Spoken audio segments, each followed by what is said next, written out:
Now, first summer bothered me. That I can.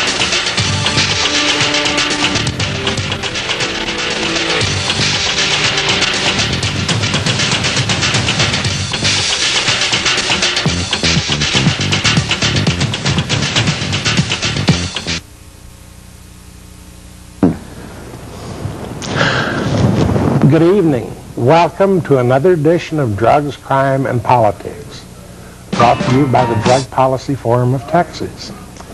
Good evening and Happy New Year. I'm your host, Buford Terrell. With me tonight is my colleague, Clayton Jones. How are you tonight, Clayton? Good. How are you? Good. It's been a while since we've had a live show with the holidays, and politics have been happening in the meantime.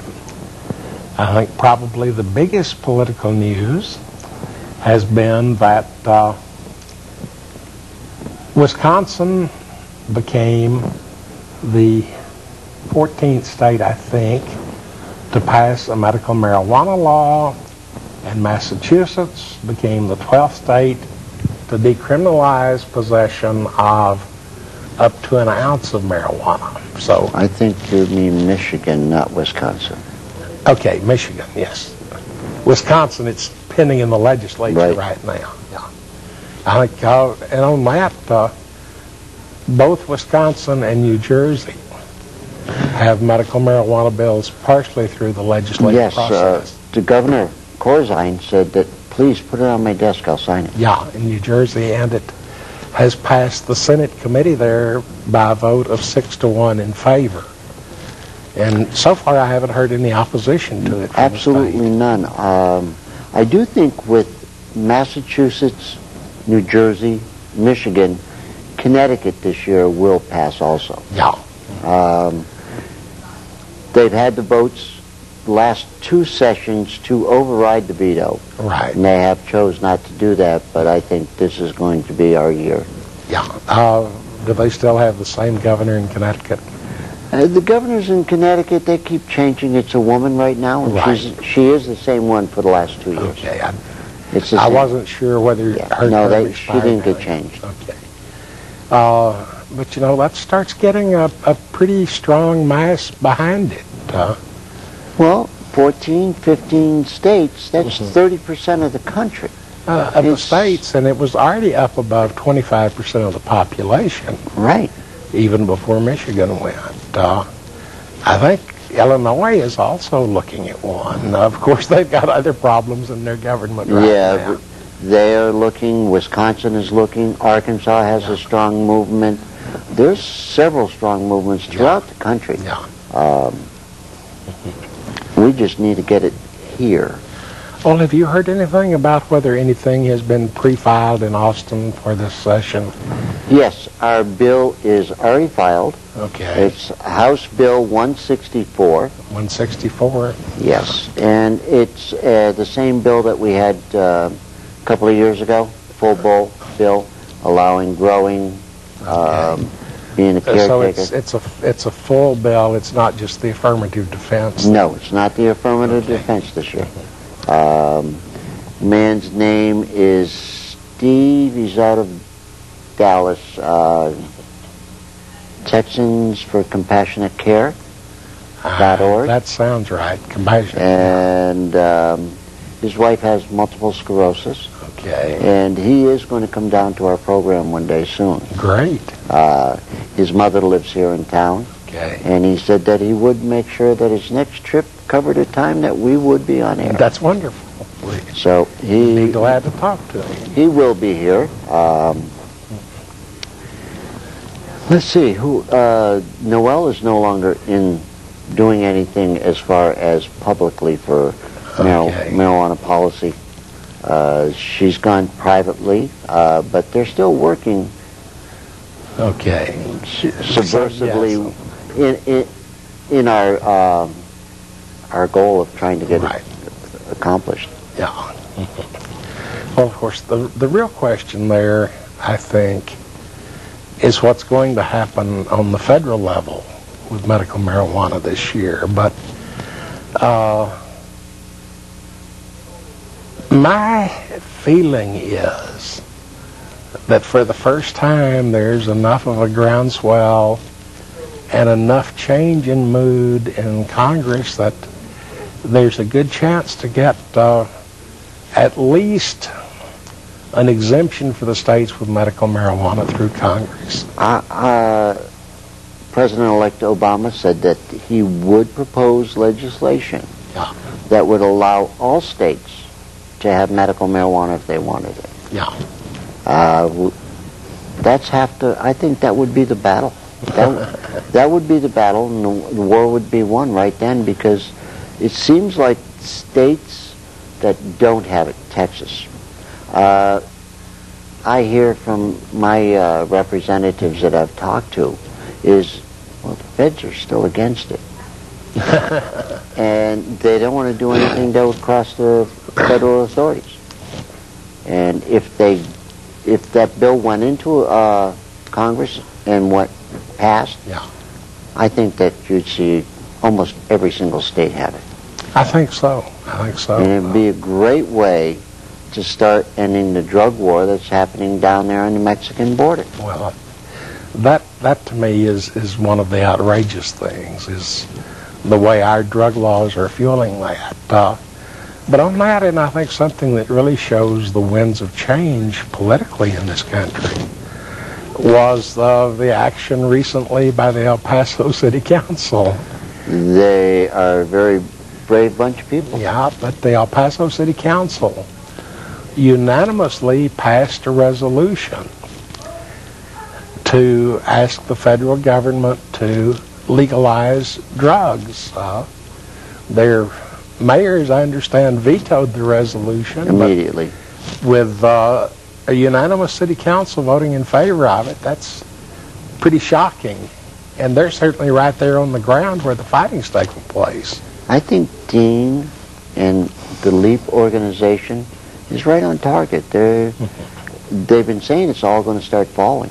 Yeah. And I think this is our year. Oh, I've been saying that myself for years, but I really see the dominoes teetering this year. You're seeing them fall one right after another. I mean, if by chance we end up at the end of the year with 15 states, that is a big chunk to be throwing at the federal government. Yeah. Well, I think in Texas, first, we're definitely going to have a different speaker in the House of Representatives. Yes, Raddick is out.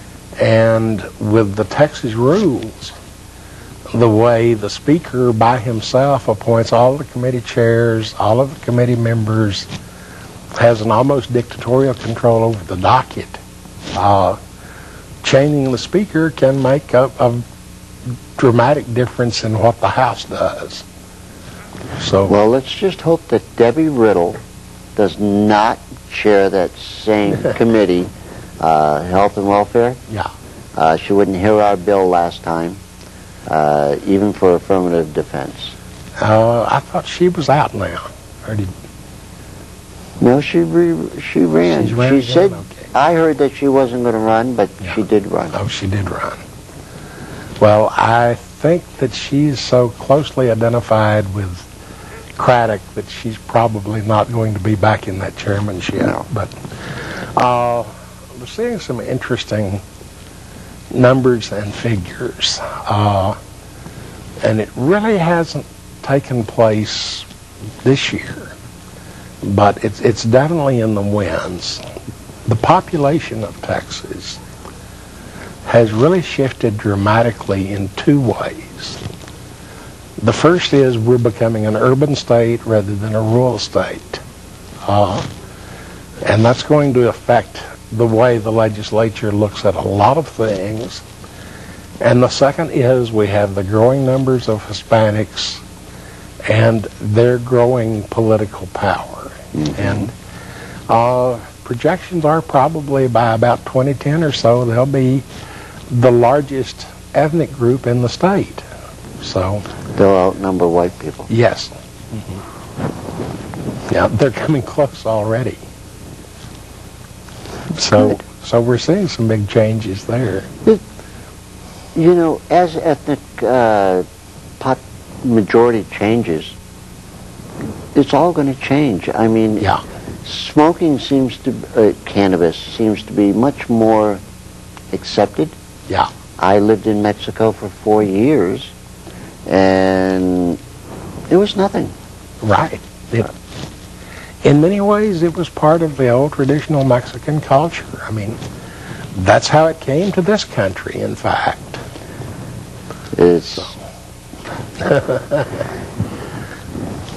it's difficult to try to continually put it into words that make sense, because this prohibition doesn't make sense. It fills the jails up. It puts people in jails. No, we don't have a whole lot of people in jail for marijuana itself, whether throughout the prison systems, but we have a whole lot of them that have tested dirty for cannabis. Yeah, and had probation. And cannabis revoked, is never spoken. It's that they're revoked for a dirty UA. Yeah. So this that they keep saying that people aren't in jail for marijuana is really twisting the truth Well, around. you know, and every time I hear a policeman or prosecutor say that, I have to go back and look at the Department of Justice statistics. And the question I ask is, if you're not sending anyone to jail for possessing marijuana, then why the hell are you arresting 700,000 of them every year? They need the income. But that's a rather interesting question, I think. I think it's a great question. I think that's when we need to have Dean ask to the right people. He seems to get to talk to them all. Yeah, now, he does. He's talked to everybody in the country. And speaking of asking the right questions, on your screen you have our call-in number. If you're watching us live tonight, we're always glad to have your questions or comments. And we also have a new feature, our email bag. You'll notice on the screen also an email address, dcp@dpft.org.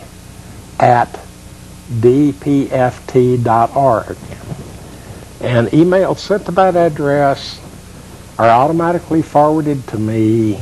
I promise that I will read all of them pretty quickly, and most of them I will respond to. A few of them we'll actually read on the show, maybe all of them, I don't know. But this is primarily a service for the people that are watching this either on tape rebroadcasts or looking at it over YouTube. But it's also for those of you that are watching live and either can't get to a telephone or just are a little bit shy about talking live. So send your email if you can't call us live tonight. And we've already got our first question through this. The question, and incidentally, on these, unless you tell me it's okay, I will not read your name. So you can be anonymous as far as your question's concerned, unless you tell me it's okay to state your name. The question I have for the show is, wouldn't mandatory drug treatment as a, quote, alternative to prison be bad as well, since a person is still, in effect, incarcerated? Many of these institutions can be repressive as well. So I think that's a pretty good question. As a matter of fact, I know somebody who is in rehab, lockdown rehab up in Humboldt. Yeah. She's got 4 more months. Yeah. Now she's kind of glad that she's there. When she was going through the system, she wasn't too happy about it. Well, on that sense, it's been known for quite a while that people who are put in rehab unwillingly are just as successful as those that go in voluntarily. But I think he's bringing up the other side of the issue, too. And back in the 60s, the Supreme Court said that it was unconstitutional to put people in mental hospitals against their will, especially if there was no real chance of curing them. That even if you're crazy, you still have the right to make decisions about yourself. And the only people that can be committed involuntarily now are those that are an immediate threat to themselves or to other people. And I would say that someone with a drug dependency is certainly as capable of making choices for themselves as a person with a bad mental problem. And I agree also that some of the places can be as bad as jail. Oh, definitely. Oh, I'm sorry. I thought we had a phone caller. Oh, it's about time to take a break. The other thing I would say is this.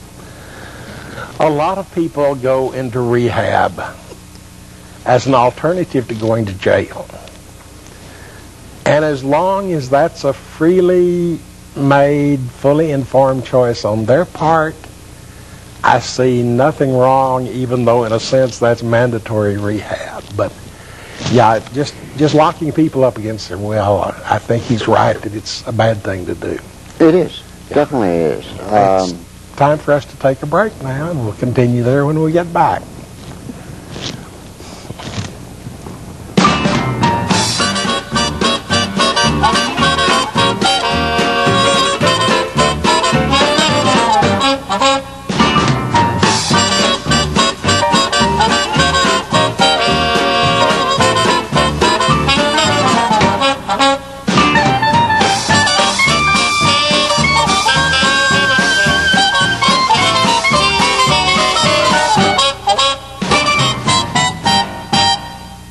Okay, maybe a little of the money I spend on marijuana supports terror and violence.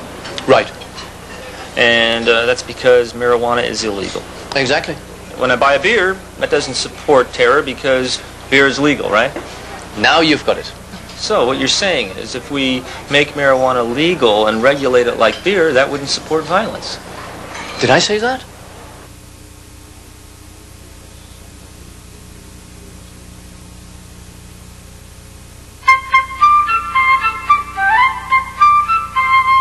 The jury right to say not guilty is an essential safeguard against injustice, which dates back to English common law and the founding of the United States. Jurors in early 19th century America routinely refused to enforce the Alien and Sedition Act, and they rejected the Fugitive Slave Act. Jurors in early 20th century America refused to enforce alcohol prohibition. The injustices of the war on drugs have become obvious to many Americans. In cases where the law, prosecutorial excesses, and the likely sentence seem manifestly unfair, jury nullification ensures the citizen juror a more equal status with those who write the laws. Please visit the Fully Informed Jury Association, FIJA.org. Please keep such decisions private. Nullification is your right, your responsibility, perfectly legal and just.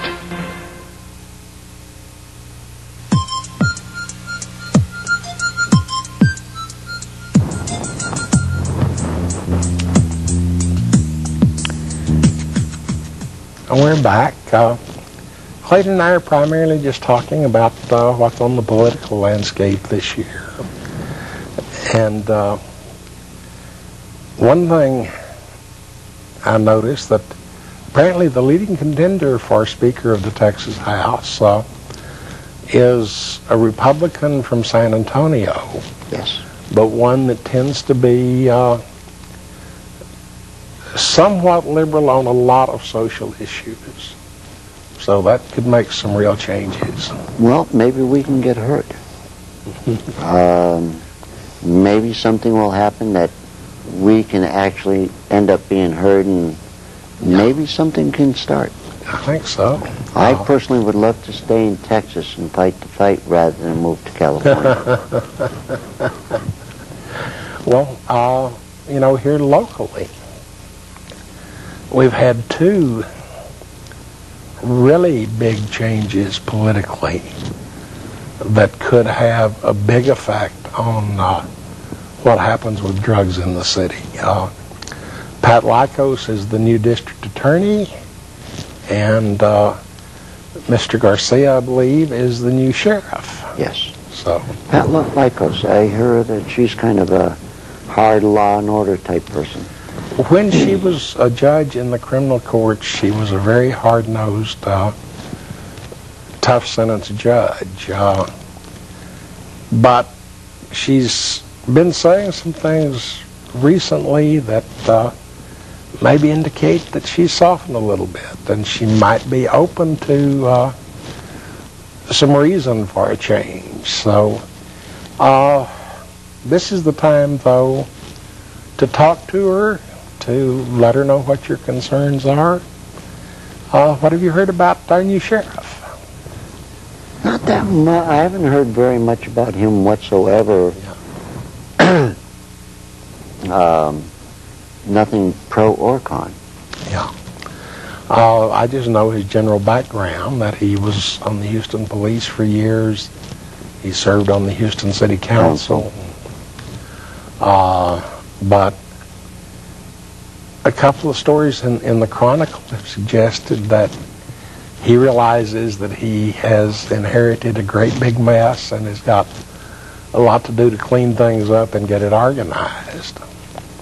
And I think he's facing at least two things right now that are pretty immediate. One of them is the Federal Department of Justice investigation of the jails, and the other is an extreme shortage of patrol officers. And both of those, as I've been saying for some time, could be helped a whole lot, if not totally remediated, by first using citations instead of arrests on possession cases, and second, by not putting simple marijuana offenders in jail to begin with. Well, I think you're right. Why are we arresting so many people if we're not going to put them in jail? Yeah, and why are we putting them in jail for having a roach or two? It doesn't make sense. No. Well, I think that would be something that we can all get involved in, is writing a letter. Right. To our new sheriff. And to the district attorney. And the district attorney. I want to stress district attorney because, frankly, of all of the people in this country that are elected, from the dog catcher up to the president, the one that has the most totally unlimited discretion and the one that has the most immediate effect on people's lives is the district attorney. That's the most powerful office in the country, and it's almost totally unsupervised. So if you want to apply pressure, if you want to change things, that's the place to do it. Don't be afraid to write your letters to her. They don't put you on lists. They won't harass you afterwards. I go see these people all the time, and I don't get harassed at all. Well, now, she has said that she's going to have a much more transparent operation. She's going to put a lot of stuff up on the district attorney's website. I don't know if there will be a place on there for you to send questions or comments, but there should be. That's one thing to suggest, if it's not there already. It wouldn't hurt at all for both the district attorney and the sheriff and the police chief to have web pages with a place where people can ask questions or make comments. I think that would be very good. Now, I don't know how much effect it's going to have overall, but Obama's transition team has certainly generated a lot of interest with their website where they're asking people to raise issues and make comments. Right. It's their second time for posting the questions? Yes, they're asking for another round of questions again, and that's change.gov, and pretty much anything you think that it would be important for the federal government to do or not to do, you can put it on there and see what results it gets. Well, prohibition was the #1 issue on Drug prohibition, yeah. And in this first set, I think something like 5 or 6 even of the top 10 issues were drug law related. And it's got to catch their attention, if nothing else. Really, I think that people are starting to come out of the woodwork screaming. Enough is enough. Yeah. And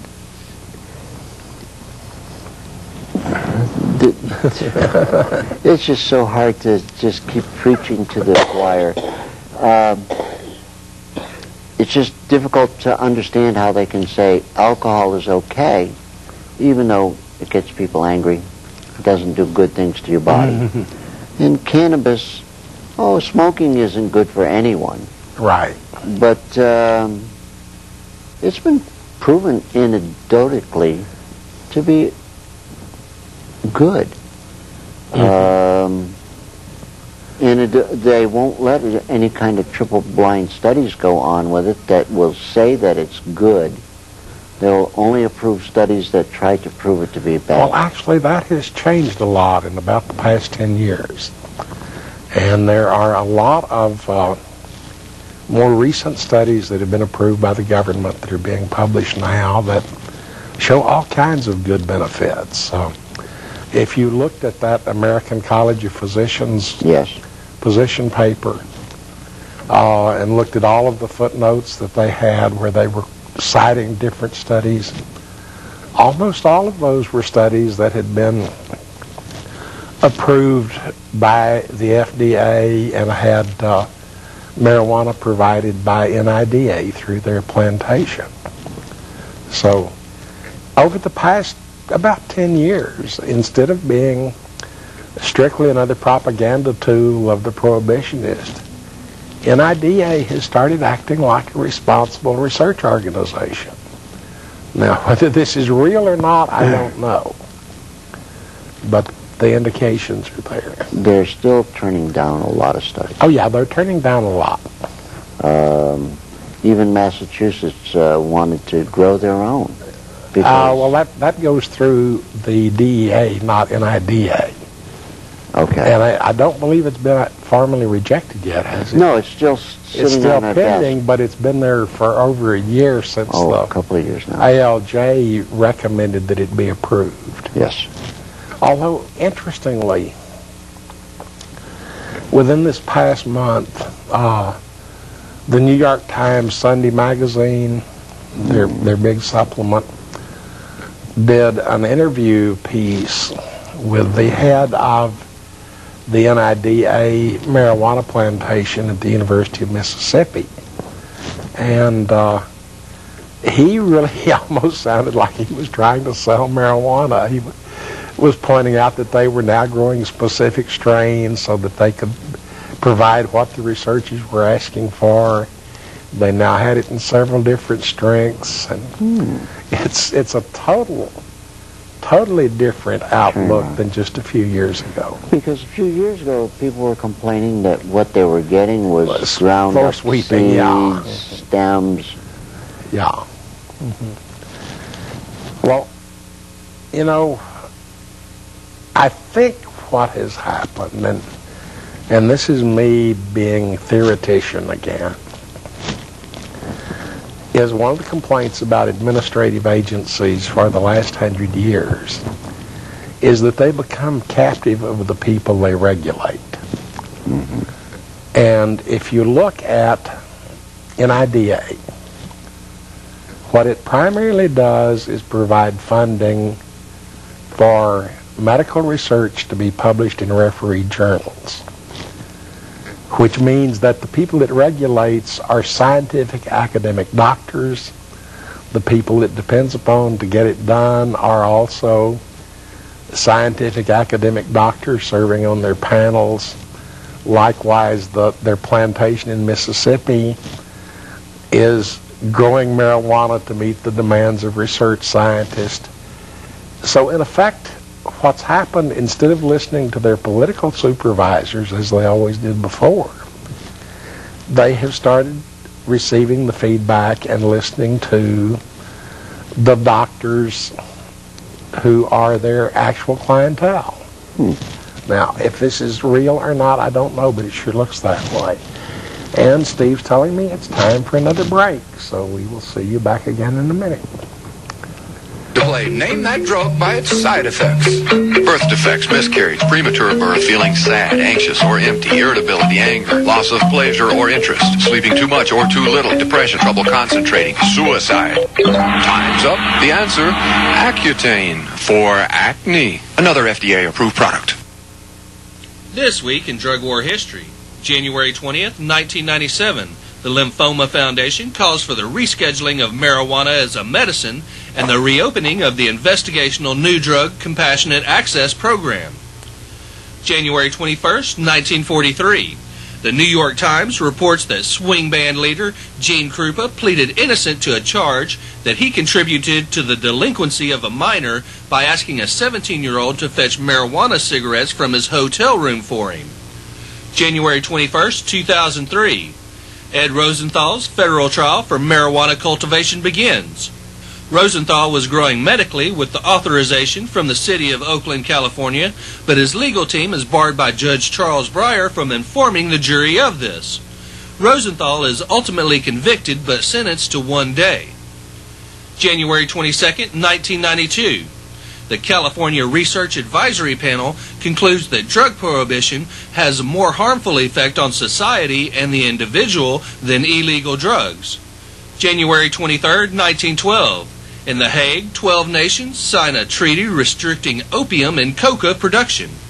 January 24, 2005. The U.S. Supreme Court, in a 6-2 decision, rules that police do not violate the Fourth Amendment when they use drug-detecting dogs to locate illegal drugs in the trunks of cars during a legal traffic stop. January 25, 1993. Based on a tip that drugs were on the premises, police smash down the door and rush into the home of Manuel Ramirez, a retired golf course groundskeeper living in Stockton, California. Ramirez awakes, grabs a pistol, and shoots and kills one policeman before other officers kill him. No drugs are found. This is Steve Nolan for the Drug Truth Network.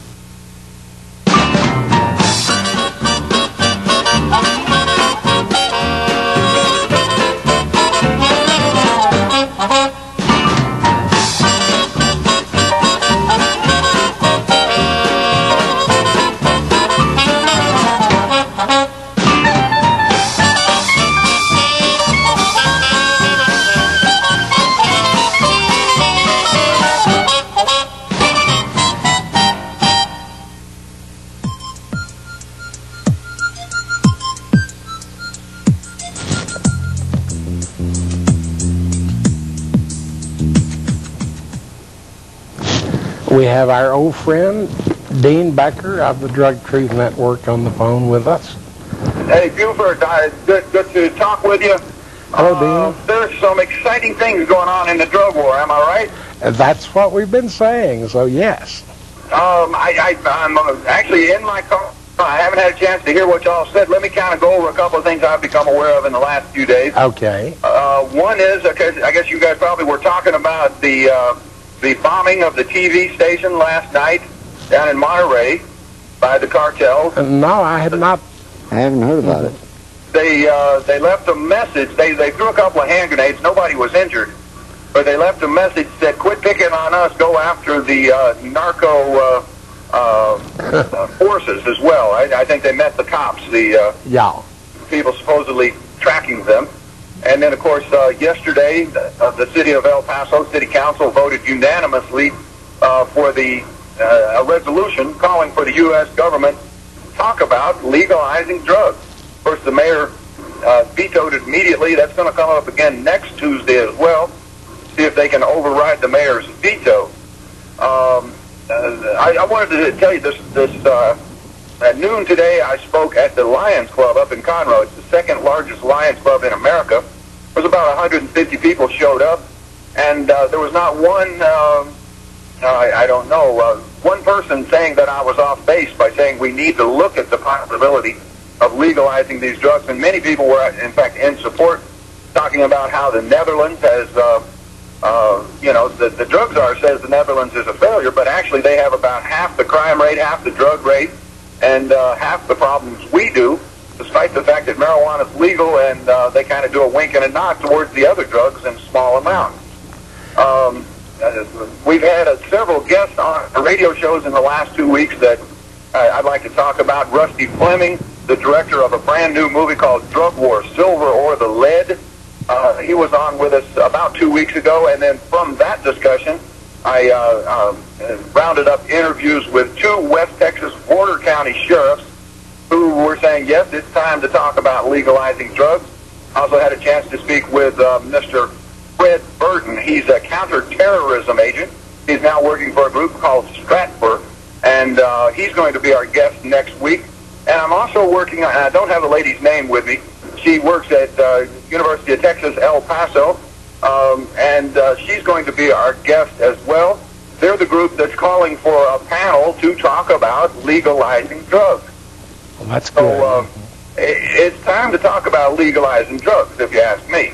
That's what we do on the Drug Truth Network. We produce 9 shows per week. I think KPFT Houston plays about 7 or 8 of them per week. And we have 2 half hours on Tuesdays and Wednesdays from 11:30 to noon. We'll be talking about the unvarnished truth about the drug war. And then Monday through Friday, sometimes Saturday, at 4:20 p.m., we have a little news segment called the 420 Drug War News. To folks who are watching and listening, you need to realize this drug war will continue until you say enough, until you decide to contact your legislators and the police chief and the mayor and the editor of the paper and the producers at the TV station. It's time to call an end to this madness.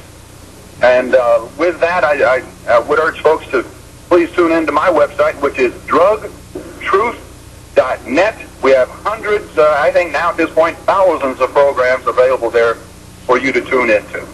Okay, and thank you, Dean. Thank you, Buford. Y'all keep up the good work. Now that you're hanging around with movie producers and attending premieres, please don't go all Hollywood on us. Not too likely. I got a face made for radio, my friend. Okay, thank you, Dean. All right, bye-bye. You know, I was thinking of something while he was talking. Do you know who Billy Sunday was? No. He was a pro football player who became one of the first big superstar evangelists. I mean, he was on the worldwide circuit. He had fill up football stadiums. He was most active in the teens and 20s of the 20th century. And he was one of the big pushers for alcohol prohibition.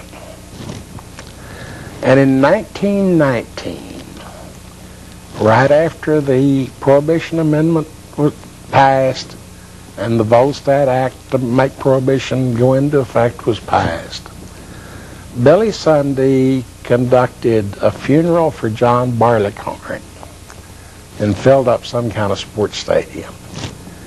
And he preached the funeral service about how John Barleycorn was dead and going to disappear.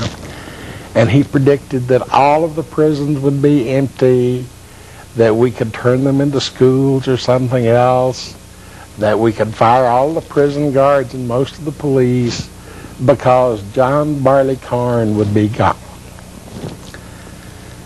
Well, the short story is that over the short 13 years that liquor prohibition was in effect, the prisons didn't close. The federal prisons expanded greatly because now a third of the federal prisoners were in there for alcohol prohibition offenses. The other sad story there is the second third of those federal prisoners was there for violating the drug acts. And at that time, those were the rather tame, comparatively speaking, Harrison Act. But if there's one thing prohibition laws do not do, it's prohibit. No. It only makes it more available. Well, I don't know if it makes it more available, but it doesn't make it unavailable. It does make it more expensive, Yes. more dangerous, and it empowers vicious, violent criminals with the money it generates. Just from what I've seen in the last 15 years, it has mushroomed to such proportions. I mean, it's nothing to hear of somebody driving up 59 with 100 pounds in their trunk. Yeah. And, you know, 20 years ago, 100 pounds was a lot. Well, you know, they keep reporting how much they confiscate and capture in all of these. And I'm old enough that it reminds me during the Vietnamese War we used to get body counts. And what the military body counts told us wasn't how much we were winning. They simply measured how many of the enemy were there. And for, I don't know, 100 years at least, the Customs Service, and now I suppose Homeland Security, said that normally speaking, they could intercept about 5% of an illegal substance. On a good year, maybe 10%. So when the amount that they're capturing goes up, it doubles. That's probably telling us that the amount on the street's gone way up too. Mm-hmm. But, you know, actually, their shutdown of the border here lately has been pretty good. Yeah. It is very difficult to get any kind of regs in marijuana today. Yeah. It's Well, we do have a phone call now. Hello, caller. You're on the air. Yes, how you doing? Just very fine. good. I'm looking at you know, your program here on TV. Yes, sir. And I'm 100% for legalizing marijuana. You know, because, like, you know, for the medical purposes that they're speaking of. Hello? Yes. Uh-huh. Yeah, for the marijuana, you know, because people with bad eyes need it, some with bad rheumatism and stuff, and arthritis, they need it. Yeah. Yes. And marijuana, to me, is not man-made. Okay. Nothing added to it. You just put a seed in the ground and grow. That's But right. all the rest of the drugs now, that's man-made. Most generally. Well, most of them start out as something natural and have a little bit done to them. Uh-huh. Like, well, I don't know how they doing the marijuana these days, but normally a long time ago, you just put a seed in the ground and grow. Yeah. Well, yeah, That's pretty still much what it pretty is. much what it is. Yeah. Uh-huh. So my sister-in-law had called me because she was looking at y'all, you know, on your program there. Yes. And I said, let me call him and get my comment on it. Because I don't know what other types of drugs he's talking about legalizing. Well, you know, I'm talking about legalizing all of them. All And of them? All of it's them. not because that the drugs are good. Uh-huh. It's just that the law does more damage than the drugs do. Yeah, but now that would create a problem now when you go to try to legalize it. Let's say, for instance, cocaine. The government wouldn't know how to tax that. I bet they could find a way. See, they wouldn't be able to tax that. Now, I'm pretty sure they Well, control of. you know, think about it though. Uh-huh. If cocaine were legal, Uh-huh. you wouldn't be buying it on the street corner. You'd be going into CVS or Walgreens and buying it. And you can darn sure bet that there'd be a tax paid when it came across that counter. Okay, and then you also know there'd be a black market on that too. No. No, that's what we're trying to do, is end the black That's market. what you're trying to Yeah, do. but the I thing know is- that black market will still go along. Well, It might reduce the black market. it would pretty well wipe it out. Let's go back to your marijuana you were talking about. Okay. Right now, if you buy marijuana on the street, Mm-hmm. you're going to pay at least $100 an ounce for it. Ounce, yeah. Probably that much. But if you've gone to the grocery store and looked at other things where you just plant a seed in the ground, Uh-huh. like tea, that costs you about $1 an ounce. Mm-hmm. Coffee costs about 35 cents an ounce. Uh-huh. You cannot find a single plant in that grocery store that costs you $100 an ounce. Hmm. all that price is created because it's against the law. Okay, so you think if would be legal, that price would go down? Yes. Way down. Let's take amphetamine. Okay. And I don't know what meth is. What kind of amphetamines you speaking of? Oh, let's speak of methamphetamine. It doesn't matter. They're all the same. They're trash. They're all the same. Yeah. Okay. I mean, there's no difference between methamphetamine and the Ritalin they give kids with. Yeah. That crystal meth. Is that the amphetamine you? Yeah. Yeah. And when they were all legal in the 1960s, doctors used amphetamine and methamphetamine interchangeably. Yeah. They both work exactly the same way. Okay, methamphetamines and amphetamines, okay. They're basically, but in the 1960s, when amphetamines were the most widely used prescription drug in this country, okay, they were manufacturing them for less than $1 for 1,000 pills. Now, when you're speaking of, okay, I'm going to try to go back there with you for a minute there. When you're speaking of the methamphetamines and the amphetamines back in the 60s that doctors was using, are you speaking of the Black Mollies? No, yeah, actually, that was one version of them. Okay, all right. Yeah, that was one version of them, and go a little further back, and it was even the Benzedrine nasal inhalers. Yeah, well, okay, the dope fiends started using that in the syringe. Yeah. Yeah, but that's the same stuff. Okay, you could buy it across the counter. Yeah. But in the 1960s, you could make 1,000 amphetamine pills for under $1. And I don't know what the street price on it is now, but I suspect it's at least $20 a gram, but I don't know. Probably is. Yeah. And that's what the law does. It doesn't take it off the market. Okay. It just means that you buy it from a crook instead of buying it from Walgreens. Yeah. And you pay more than 100 times what it's worth. So that's why I'm saying legalize all of it, because we can deal with the drug problems. What we can't deal with are the problems that the laws cause. Oh, okay. Yeah, I see what you're talking about. Yeah. So the laws will put people like you in jail, or me, and your wife, your children. What happens to them?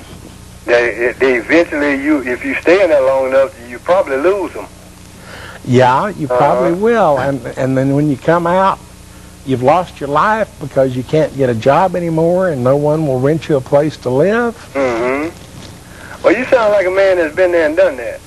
Well, I used to be a lawyer, and I taught in the law school for about 25 years. So I haven't been there, done that as much as I've looked at it awful close for a long time. Okay. Oh, you used to be a lawyer, and are you now teaching in law school? I'm retired now. Oh, you retired now? Yeah, I'm one of those old farts that just sits at home and looks for ways to get in trouble. So we thank you for your call and your interest. Okay, and please watch our show again. I'm going to watch it again. My sister-in-law thinks she might have something to say to you there. Okay. Jackie. Oh, she gone. She gone. Okay. Okay. Have a good night. Personally, I just believe. Yeah, go ahead. Say no to drugs. Well, okay, we can say no to drugs, but we don't have to have the laws to help us say it. If you want people to say no to drugs, teach them why they should say no. If everybody was getting high and using drugs, then people gonna go to burning down things, running over folks. Well, now everybody has the ability to drink, and that is nothing more than a drug. And actually, everyone does get high. Yeah, and a lot of people have the ability to drink, and some people, those same people, are killing other people's kids when they getting off the bus stop. That's right. And that's a problem we have to deal with. But we don't solve it by making alcohol against the law. Well, they should. Okay, thank you for your comment. Have a good night. Y'all too. Okay. All right. Okay. And, you know, that's the problem that's out there. Is that on the one hand, in a lot of ways, you agree with the people who want to say, just say no to drugs. I mean, yes, alcohol, tobacco, the stimulants like the amphetamines and cocaine, their users can cause bad problems. I mean, 16,000 people a year dying in alcohol-related traffic deaths. Yes. But 17,000 with aspirins. Yeah. What is it? 1,700 illegal drugs? Overdose? It's, yeah, I'm not sure, but it's a very minuscule and zero number. from marijuana. Yeah, it's very minuscule. Yeah. I don't know. It's just. Well, as I say, she's right in a sense to be afraid of drugs. Everybody should be. Because cocaine and the amphetamines, a person can do terrible things to themselves using those drugs. But on the other hand, a lot of people have used them regularly all through their lives without any trouble at all. Most people that I know that have been involved with cocaine, it's kind of eaten them up at one point in their life. Yeah. And they seem to get over that. Most of them snap out of it. Most of them quit. And they go on with life. Yeah. It's time for us to take another break, so we will see you in a few minutes.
And we're back.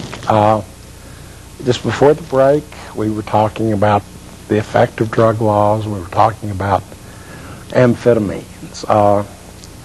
And when I say amphetamines, I'm normally referring to dextroamphetamine or dexedrine and methamphetamine. The doctors use those two almost totally interchangeably through the 30s, 40s, 50s, and 60s. And Ritalin, which, as far as your body's concerned, is almost exactly like amphetamines. Probably the best student of amphetamine use is a Professor Rasmussen, who, based on the best numbers he can come up with, says that there is, on a percentage of the population basis, approximately equal numbers of people who are using amphetamines today, when most of them are illegal, as were using amphetamines in the 1960s and 70s, when they were diet pills, they were energy pills, most widely prescribed prescription drugs in the country. The numbers stayed about the same. And the number of opioid users, heroin, morphine, related drugs, was approximately the same on a percentage basis in 1900 as it is in 2000. So the laws don't seem to make much difference in how many people use.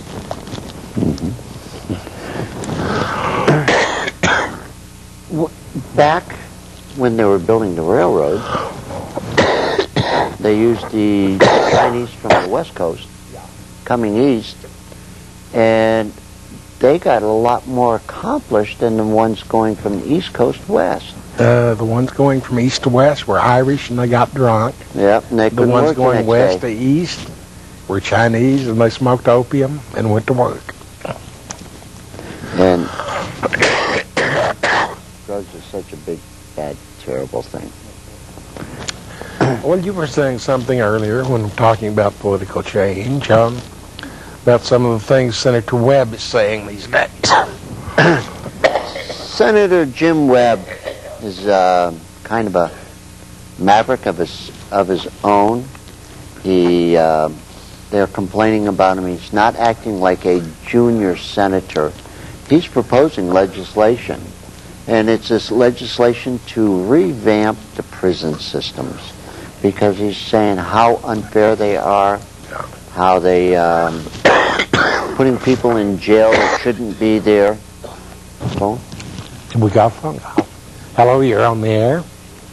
Yeah, I just wanted to get my input in on the marijuana issue. Yes. You know, I have a wife that, you know, she has a real nervous problem. Yeah. A real bad nerve condition. Yeah. They prescribe her all these, I guess, Xanax and different types of hard drugs, you know. Right. Her condition. And instead of those pills what they prescribe her, she smokes marijuana, and it kind of makes her normal, you know. For some people that might work, yes. Yeah, you know, I think, you know, it works really good for her in that case for, you know, for balancing her off. And also, we found out that it was really good for a pain medication. You know, when they mix it with the that's one of the alcohol. That's one of the main things that mixed with rubbing alcohol and applied to the skin. Right. Yeah. I had never heard of it, but it should work that way. It does. Yeah. Well, you know, my mom, she tried it, and she, you know, she was really scared because she never did no type of drugs in her life, and she was terrified. But this one friend of mine, that's great to hear, but I'm afraid how they would make medicine out of it. You know, they like put it in the sun. I'm afraid I'm going to have to cut you off because we're out of time for the night. Have a good night. We have come to the end of another broadcast, and the way my throat is acting up, it's a good thing. I'm not sure I could go much longer. It's a political year. Get involved with your congresspeople, your legislatures, your local politicians. Let them know that you're concerned. Let them know what you think should be done about it. Remember, the government in this country is we the people. And that includes you and me and Clayton. Which means that you need to write a letter to Miss Lycos and our new sheriff, Mr. Garcia. Mr. Garcia. Write him a letter and tell him what you think is wrong with the criminal justice.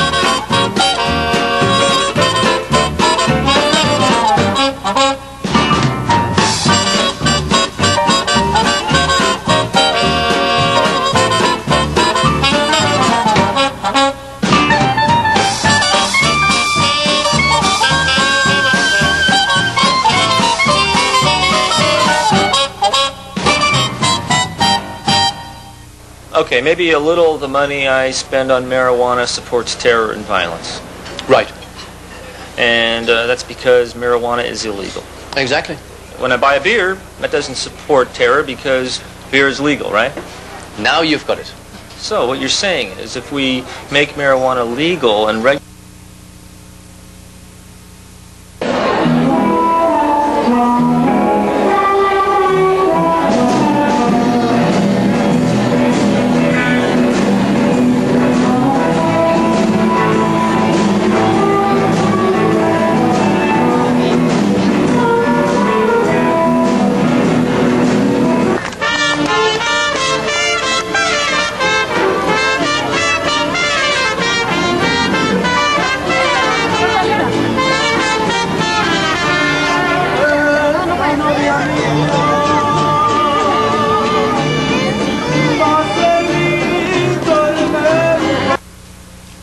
No, no, no, no, no, no, no. No, no, no, no, no, no, no, no, no. Memphis.